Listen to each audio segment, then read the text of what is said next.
Para mag-function sa sir, need siya i-paslak. I-connect sa na ka ng power bank or battery para mo ganas sila.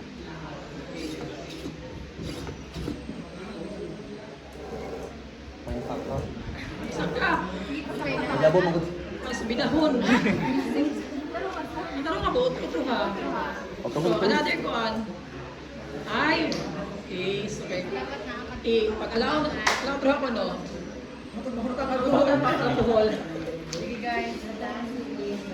So, Pag-open sensor. ay, basta yung mga yung mga masense niya mo, automatic open sila. Pag makasense siya, 50 na po, 50. Yan eh.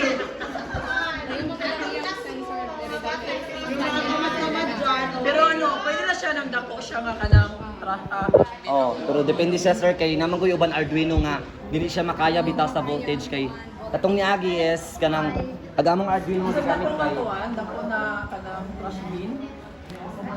Kaya pa ga?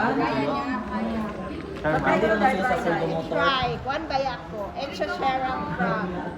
As long as ma-sense niya. Wala. Wala crush. Pwede na kayo suki na lang.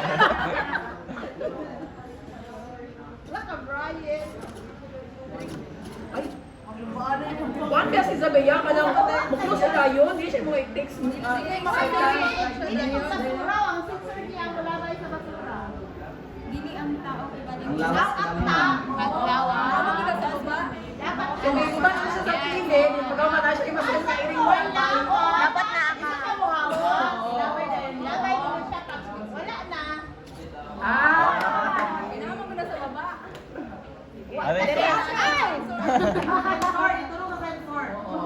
Wala, at least kung magkalimutan sa inyo, pira, bahala ka. Okay na sa di. Ay, okay na po siya. Iyakan tayo ng ulo.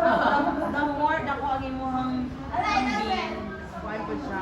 Mag-require ko sa dako-dako lang sa. Kung nakalong sana. Makabirahe. Okay na siya. Mag-prototype ko. Uy, dapat ang may bisita ka na itong ipagamit, sir. Guys, nagbutang mo ano sa office. Oo, pag may bisita.